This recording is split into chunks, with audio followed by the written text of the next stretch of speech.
Voy a presentar ahora a Kirsten Hutton, quien es jefa de programas de participación de Watford Palace Theatre.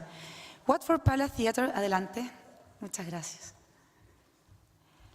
Es un centro artístico emplazado en un edificio histórico en la ciudad de Watford, al norte de Londres, que se enfoca principalmente en el involucramiento de los públicos, en el desarrollo de las audiencias y en la participación de las comunidades. Tienen un trabajo muy fuerte en el programa territorial, que vincula mediante distintos canales a los habitantes locales con la oferta artística del espacio. Es un espacio de estilo eduardiano reformado en el año 2004. Tiene la característica de tener un consejo asesor integrado por jóvenes de entre 16 y 21 años, quienes aportan con su visión y generan insumos para las estrategias de programación. La dejamos con Kirsten Hutton.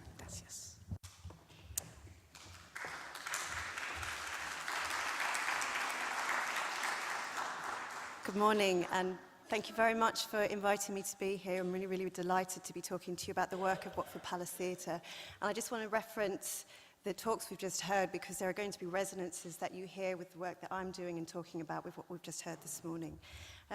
So let me explain a little bit about who I am. My name's Kirsten. I'm the head of participation at Watford Palace Theatre. So my role is to deliver all of the community engagement and outreach projects, and I develop and deliver that strategy with a team of 2 other people in the organisation. I'm going to start today by giving you some broader context about the theatre itself and where it sits, both geographically and also within an arts context, because it has a big impact on how we work with and develop audiences, both in our local community and beyond. We are Watford Palace Theatre, and we call ourselves the creative hub at the heart of Watford. We are a 600-seat mid-scale producing theatre, so we produce a lot of our own work and we co-produce a lot of work as well. We are about 20 miles north of central London, which is about 32 kilometres, so we're very, very close. It's only 20 minutes by train to get into the centre of London. And we're only 7 miles or 11 kilometres north of the Greater London border. So as you can imagine, there's quite a lot of push-pull with the competition between all the enormous theatre activity that happens in London and then us just on the outskirts of London. We are also located in Hertfordshire, which is a large county just north of London, and we're the only producing theatre in Hertfordshire. So we're in the southwest corner, but we have a remit to try and reach as many people in that county as possible. And we have just over 20 permanent staff and over 40 casual and freelance staff. So I want to talk to you a little bit about our funding model, because it has a huge impact on the way that we develop our audience development strategy. We're a charity, so we're a non-profit organisation, and our annual turnover is around £2 million a year, and we receive funding from 2 main funding bodies, which is Arts Council England, which is a state funding body, and our local council, which is Watford Borough Council. And that funding together comes to about 50% of our annual turnover each year. And that funds our core activities, so that pays for our salaries, that pays for some of our development costs, so when we are producing plays, that goes into some of that, but it also covers our building costs, maintenance, and all those really exciting areas. But we also have other areas, because this isn't enough to keep us going and to keep us moving forward. So we do a lot of projects, and particularly the work that I do, we have to get additional project funding in, and we make lots of applications to trusts and foundations. Ticket revenue is actually a big deal for us. As a 600-seat theatre, we have a responsibility to try and fill that theatre as much as possible for every production that we produce and present. And obviously we also have donations and sponsorship, so we ask all of our audience members to make a donation when they phone up to book for us. We have donation pots in and around the theatre. We ask some of our more affluent theatre goers to make bigger donations for which they receive some benefits. And we also ask local businesses to sponsor us and sponsor particular events and activities that we do. Now, this model of funding has quite an impact on our audience development strategy. So as an organisation who is part funded by the taxpayer, we have to ensure that the work that we do reaches as many of those people, many of those taxpayers as possible, which is no small feat considering that there are always going to be people in the community who will never want to be a theatre-going audience. But also we have a responsibility to produce really high quality art and theatre that reaches our core audience and ensures that they come back again and again and again. So it's quite an interesting strategic relationship that we have to have. I want to talk about Watford Borough Council, which is our local council in which we sit. We have a really unusual relationship with them. Across the UK, lots of subsidised theatres do receive some of their subsidy from their local council, but they quite often sit in silos as separate entities with one reporting to the other and having to sort of jump through hoops to say this is what we've done. We have taken a different approach with them and have a much more strategic relationship with them. So primarily they are our funder, but they are also a project partner, and we work very, very closely with them to deliver projects. And two of those projects that we work closely with them is Imagine Watford, which is an outdoor arts festival. So as Teresa was talking about, theatres looking about new spaces in which to perform. We only have one stage, so we are very, very restricted in what we're able to do. So we decided that we wanted to go out into the streets of Watford, so we produce a 2-week annual international arts festival, and we do this with the support and help from Watford Borough Council.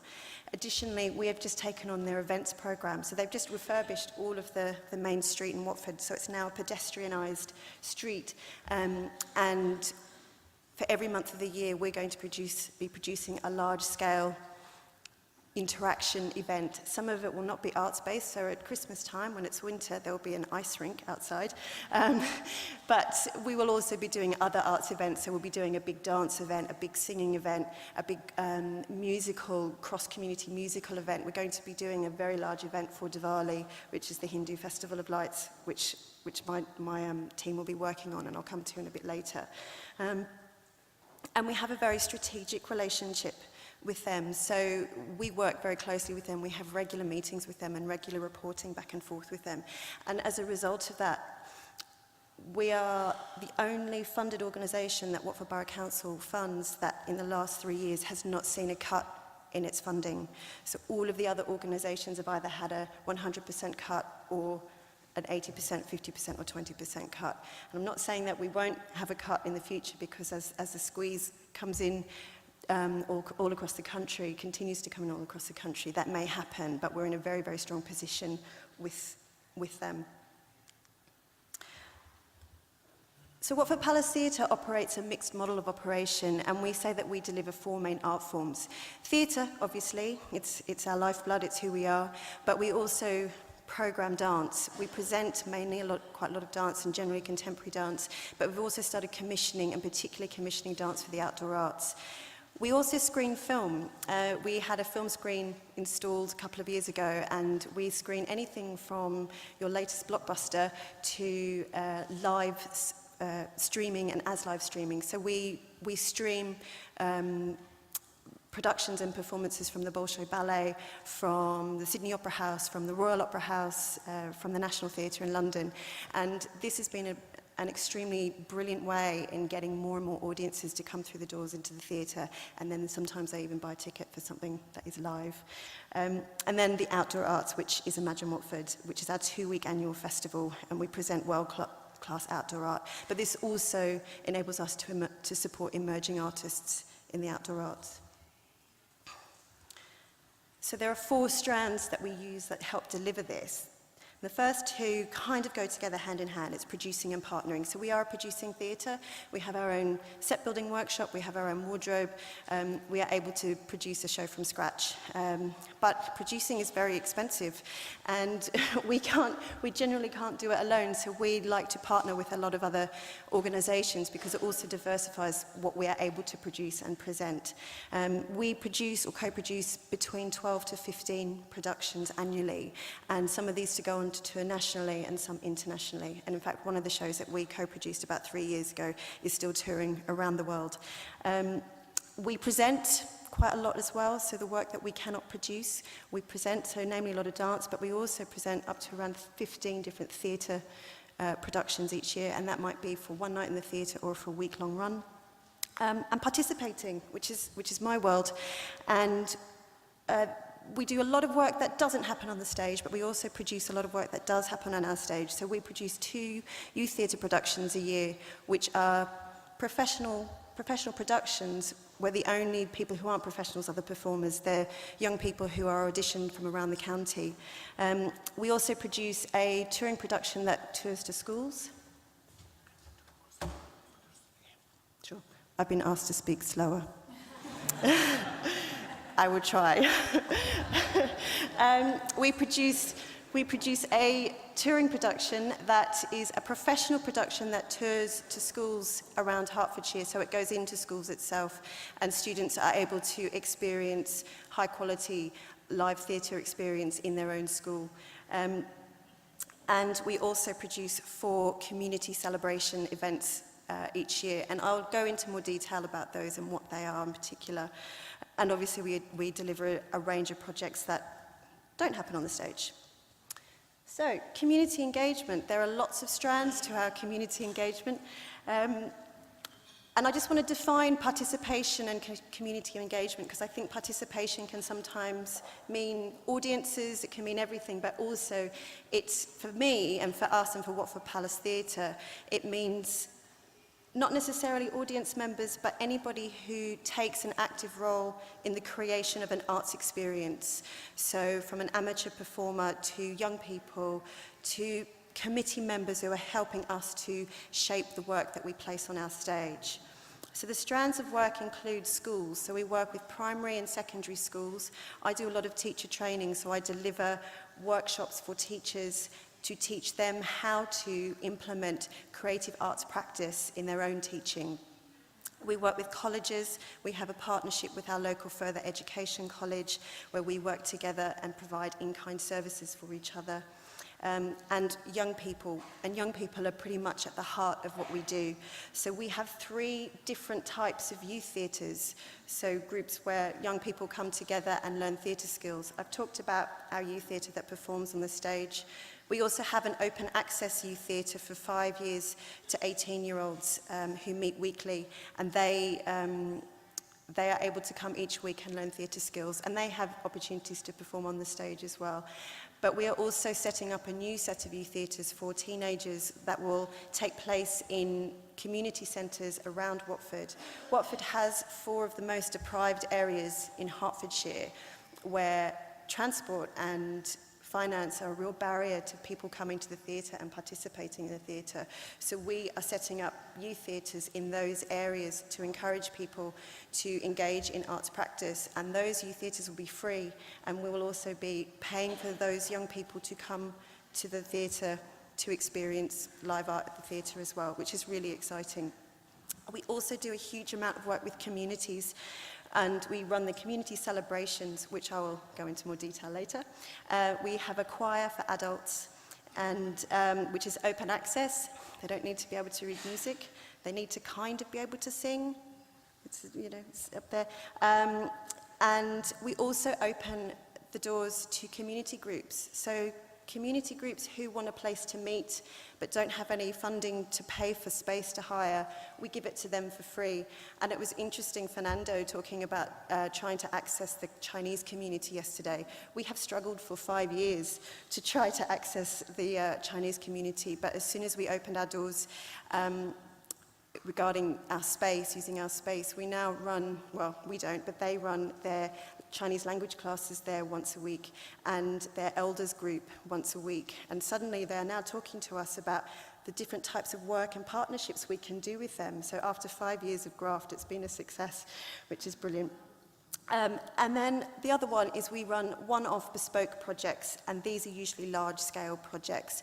So, for example, in 2012, we did a project with Kate Flatt, who is a world-class choreographer who also happens to live in Watford.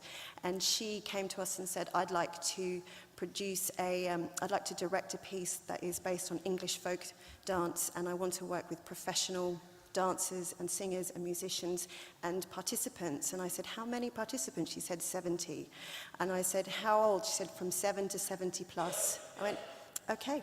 So that's what we did, and it was fantastic. And we took out all of the seats in the theatre, in the auditorium, and we completely reimagined the space. And then we took those 70 participants and 15 professional performers and toured it to 2 other venues in London.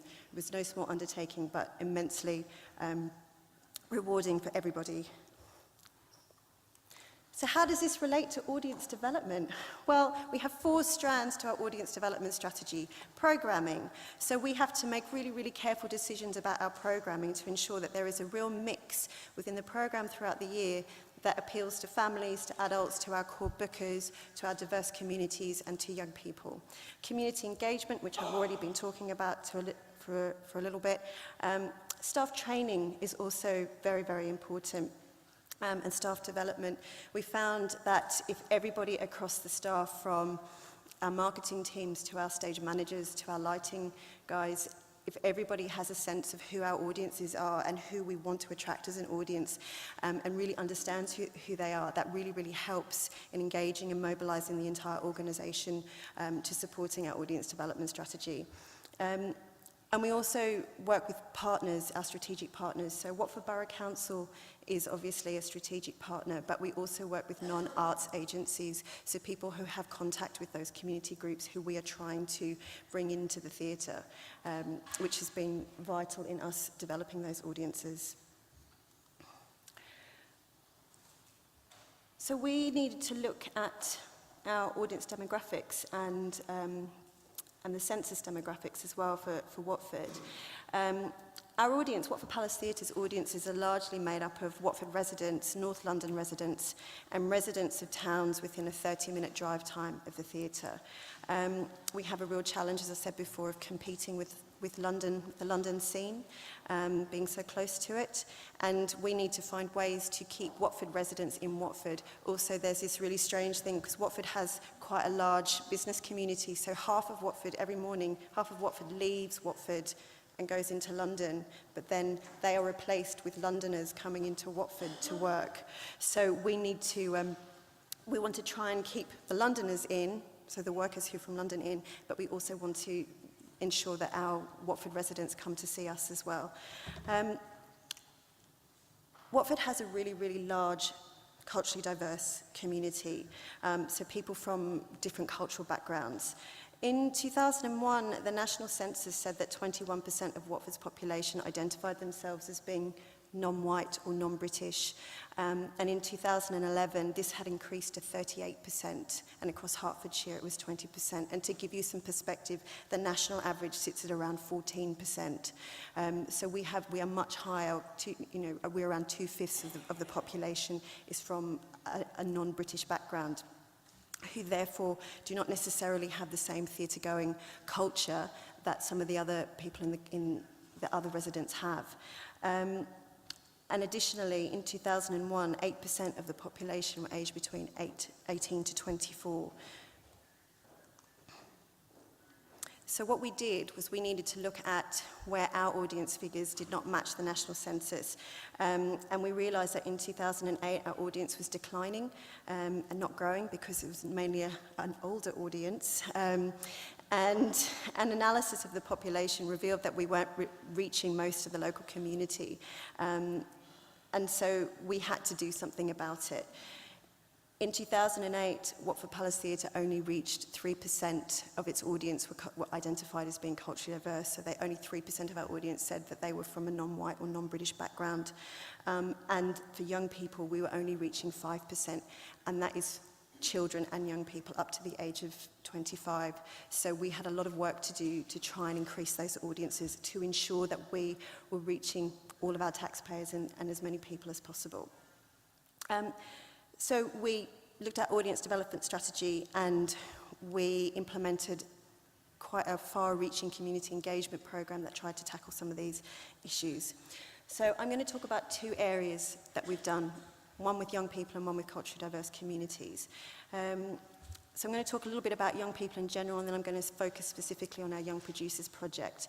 So I've talked about our 3 youth theatres that we have: Hertfordshire County Youth Theatre, Palace Youth Theatre, and the satellite youth theatre hubs, the ones in community centres around.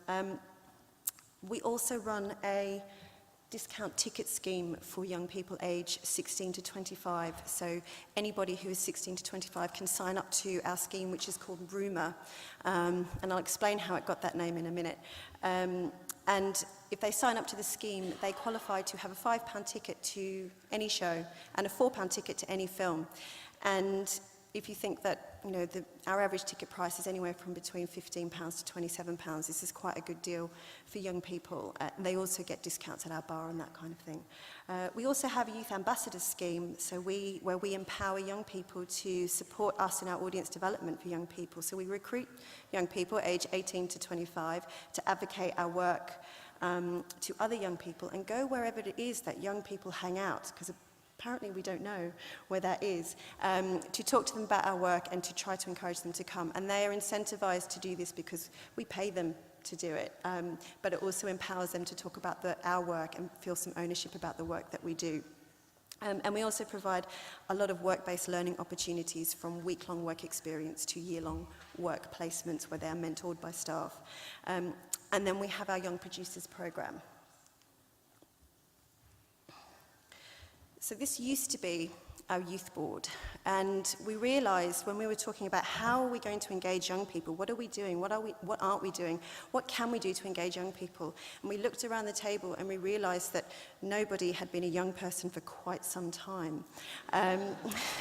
And therefore maybe the decisions that we were making, and particularly the assumptions we were making, were not necessarily correct. And that was kind of indicative because of what we had seen in our audience figures.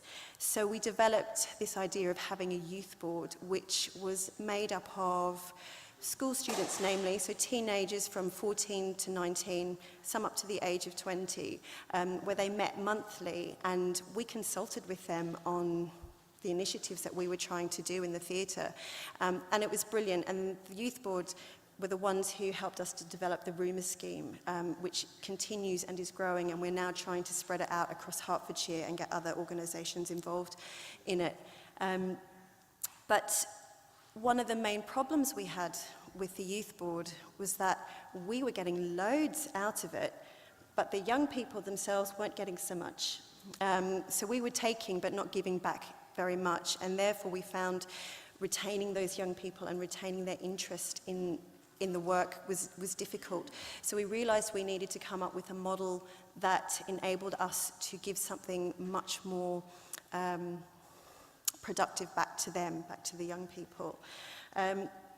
So we came up with the idea of the Young Producers. So this is a group of young people aged 16 to 25 who are emerging theatre makers.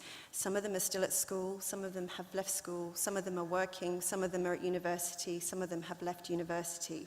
And we realised that we wanted to give young people the opportunity to be mentored by theatre professionals in producing and creating their own work.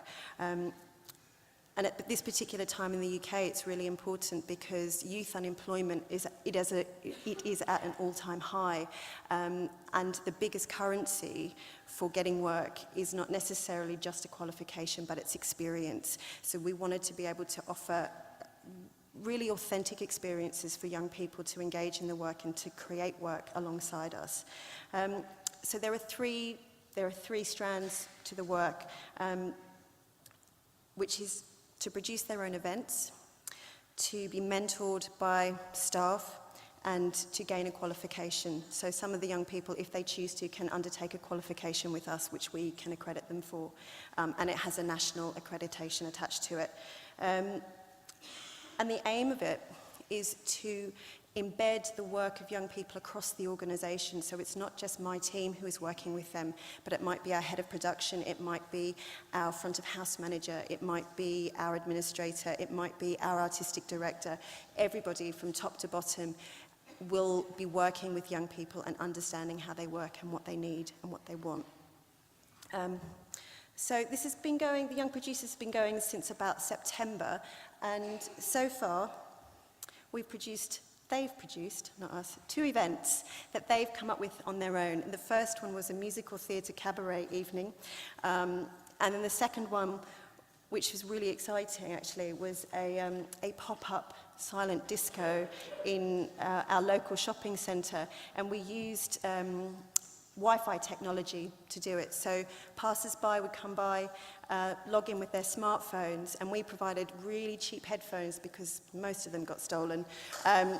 And people could listen to the music, and it was sort of a chill-out zone where people could come and listen and walk away and kind of engage in an artistic interaction.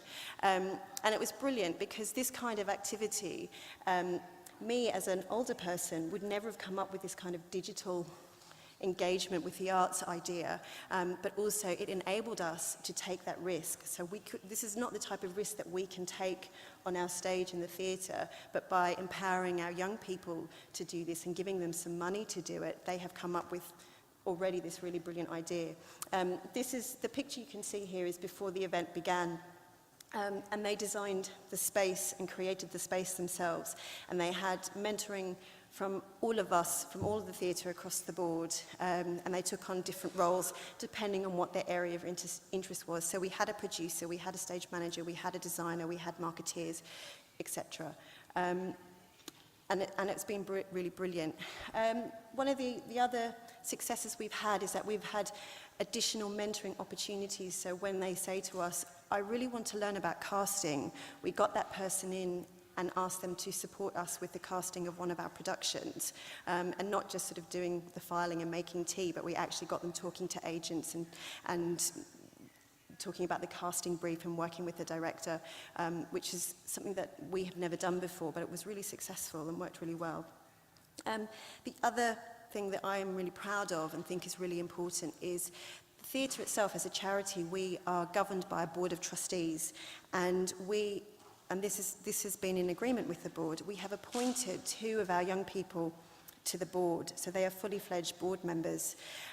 So they will now start to have a say and a voice in the decision making of the governance of the organisation from the top down, which I don't think has ever been done before, and to this kind of level.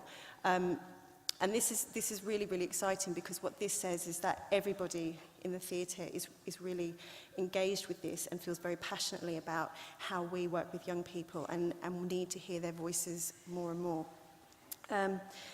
And then obviously the other side of that is that across the board, my colleagues who are not used to working with young people are getting enormous staff development opportunities as they start to work with young people and they go on mentoring training and all of that sort of thing. So our next steps for our young producers is developing a sustainable model.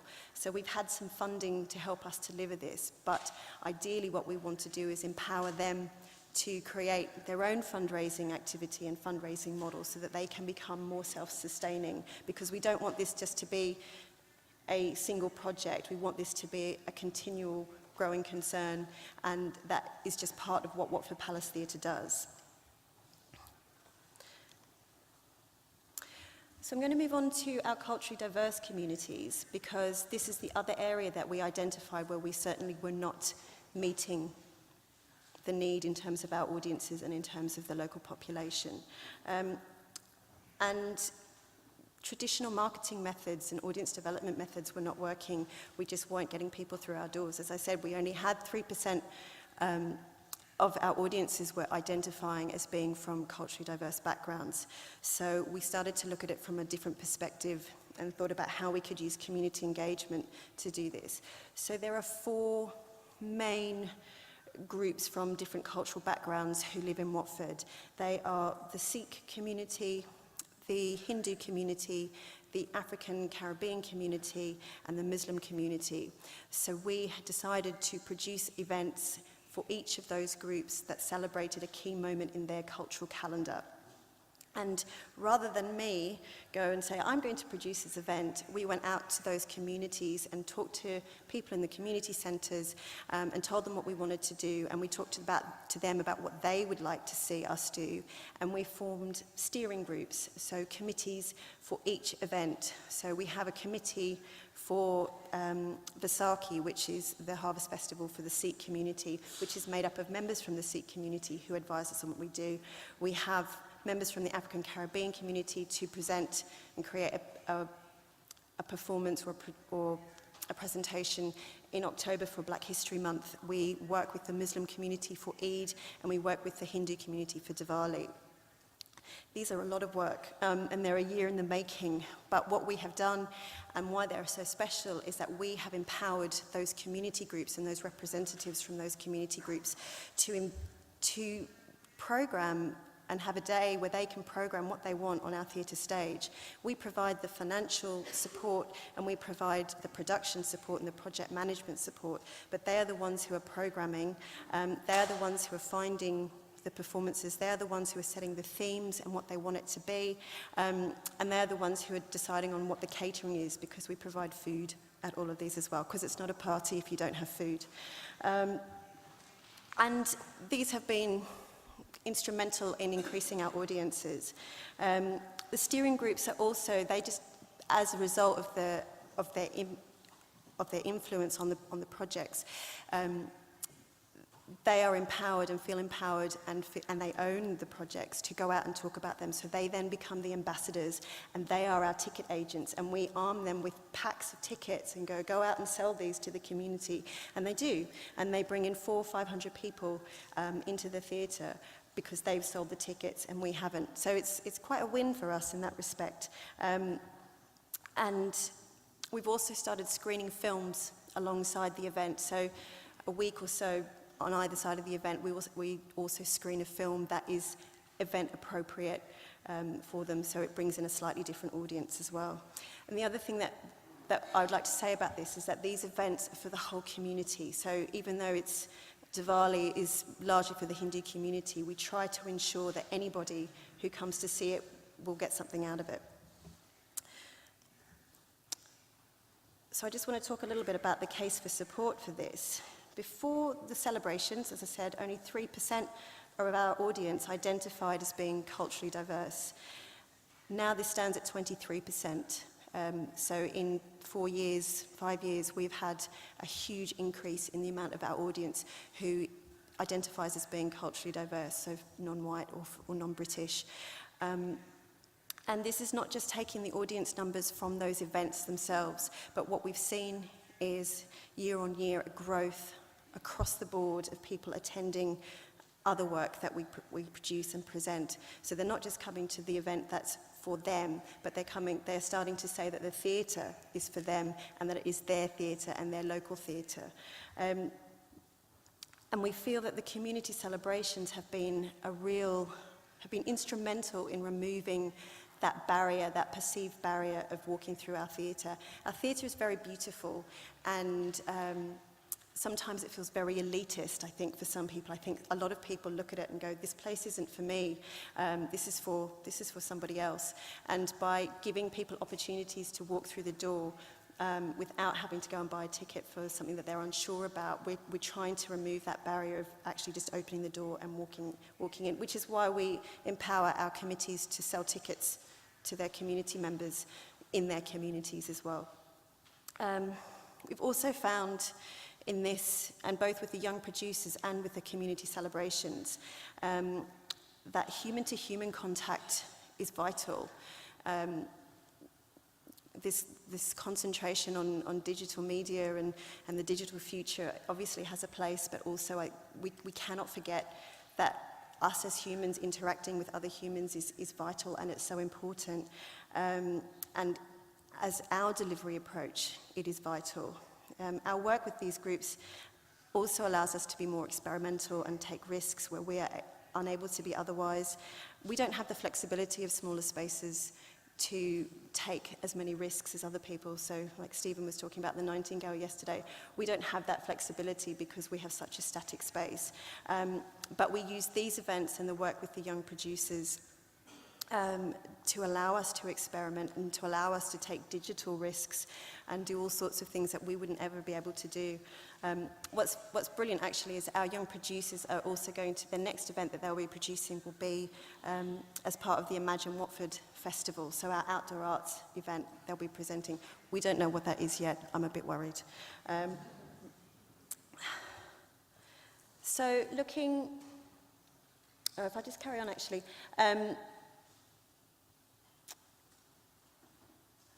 by 2015, we aim for our reach to be about 30% of culturally diverse audiences. And the reason for this is because the 2011 census said that 38% of Watford residents were from non-white or non-British backgrounds. In Hertfordshire, that was 20%. So what we've done is we've kind of taken an average and said we're hoping to achieve an audience who where 30% identify as being non-white or non-British.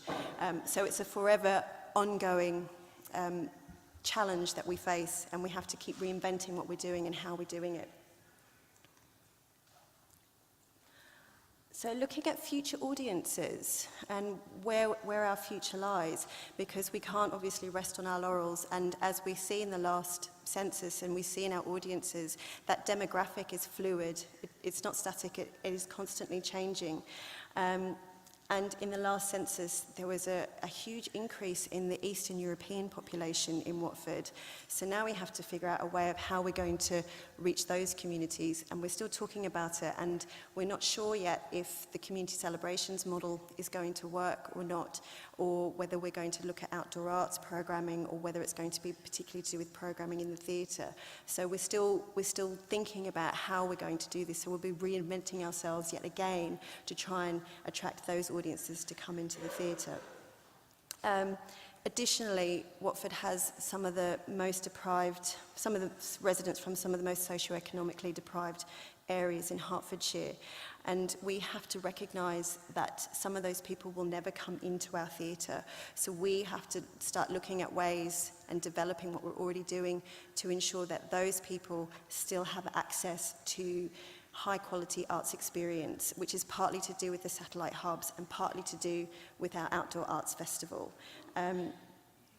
And we will continue to look at what we do in the building, but continue to look beyond the building, and not just within Watford, but within Hertfordshire and nationally and internationally.